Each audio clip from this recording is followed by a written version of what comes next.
আপনি কি কখনো ভেবে দেখেছেন, যদি কাল সকালে আপনার সব উপার্জনের রাস্তা বন্ধ হয়ে যায়, তাহলে আপনার মুখে খাবার তুলে দেবে কে?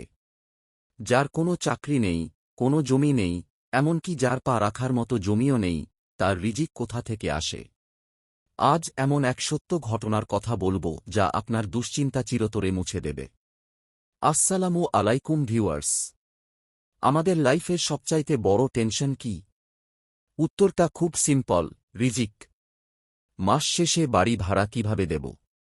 ফ্যামিলি কিভাবে চলবে? ফিউচারে কি হবে? এই কি হবে শব্দটা আমাদের রাতের ঘুম কেড়ে নেয়। কিন্তু আমরা ভুলে যাই, আমরা এই দুনিয়াতে আসার আগেই আমাদের রিজিকের ফয়সালা হয়ে গেছে। আজকের এই ২৫ মিনিটের ভিডিওতে আমি আপনাদের এমন কিছু ইসলামিক গল্প এবং বাস্তব উদাহরণ শোনাব, যা শোনার পর আপনি ফিল করবেন যে আপনি একা নন।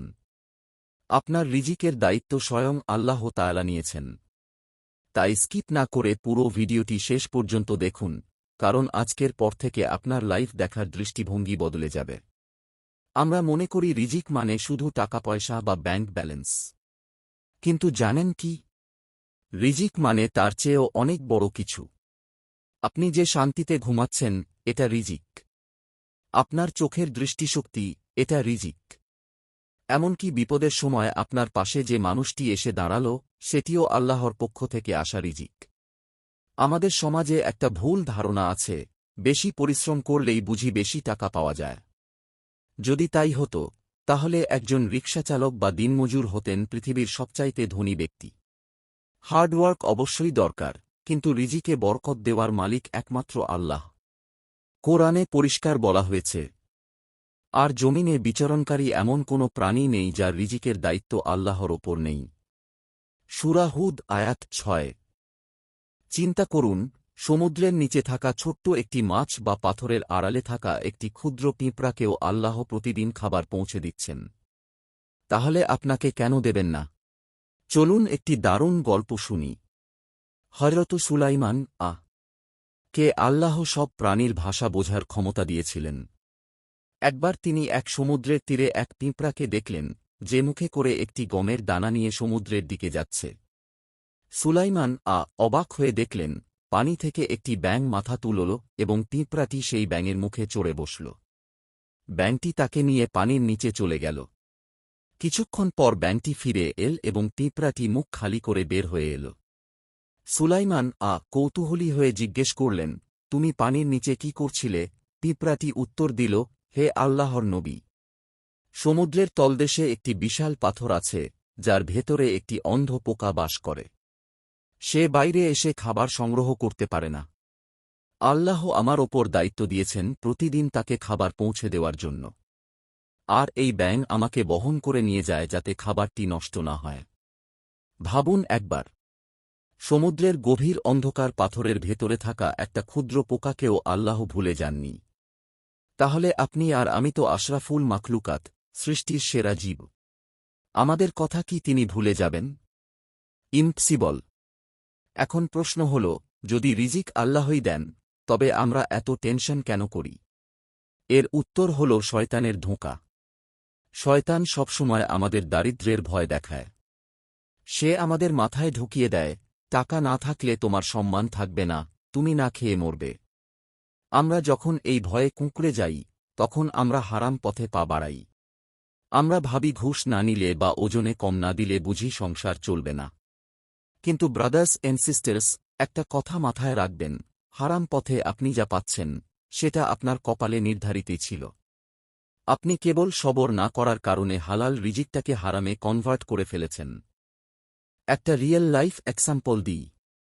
ধরুন, আপনার আজকের লাঞ্চে বিরিয়ানি খাওয়া নির্ধারিত আছে। আপনি চাইলে মেহনত করে টাকা ইনকাম করে সেই বিরিয়ানি হালালভাবে খেতে পারতেন। কিন্তু আপনি ধৈর্য হারালেন এবং কারো পকেট মেরে সেই টাকা দিয়ে বিরিয়ানি খেলেন। খাবারটা একই থাকল, শুধু আপনার আমলনামায় গুনাহ যোগ হল। আল্লাহ আমাদের যা দেবেন বলেছেন, তা আমরা পাবই। কোনো শক্তি সেটা রুখতে পারবে না। অনেকে প্রশ্ন করেন, ভাইয়া, আমার তো ইনকাম খুব কম, আমি বরকত পাচ্ছি না। কি করব? ইসলাম আমাদের কিছু সলিউশন দিয়েছে। তাকওয়া বা আল্লাহভীতি। আপনি যখন আল্লাহকে ভয় করে হারাম ছেড়ে দেবেন, আল্লাহ এমন জায়গা থেকে আপনাকে রিজিক দেবেন যা আপনি কল্পনাও করতে পারবেন না। তাওয়াক্কুল, আল্লাহর ওপর ভরসা। পাখি যখন সকালে বাসা থেকে বের হয়, তার পেটে কোনো খাবার থাকে না। কিন্তু সে যখন সন্ধ্যায় ফিরে আসে, তখন সে তৃপ্ত হয়েই ফেরে। তারা কিন্তু কোনো গুদামজাত করে রাখে না। এটাই হল তাওয়াক্কুল।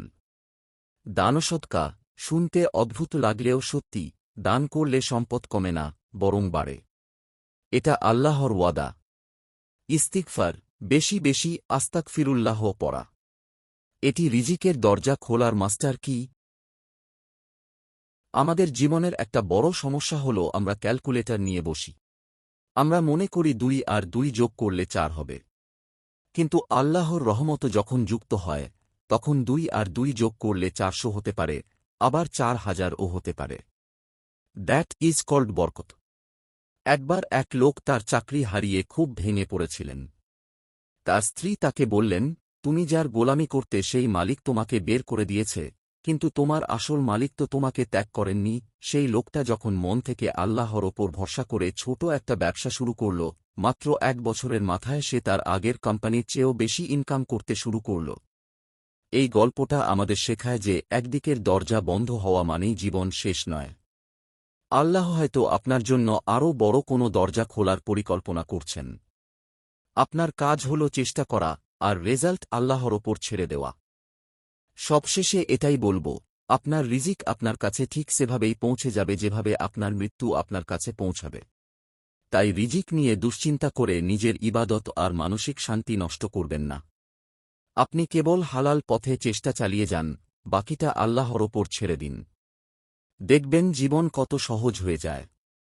আজকের এই ভিডিওটি যদি আপনার মনে একটুও সাহস যোগায়, তাহলে কমেন্টে সুবহানাল্লাহ লিখুন। আপনার বন্ধুদের সাথে শেয়ার করুন যাতে তারাও দুশ্চিন্তা মুক্ত হতে পারে। আর এই ধরনের আরও ইসলামিক মোটিভেশনাল ভিডিও পেতে আমাদের চ্যানেলটি সাবস্ক্রাইব করে বেল আইকনটি বাজিয়ে দিন। দেখা হবে পরবর্তী ভিডিওতে। আল্লাহ হাফেজ।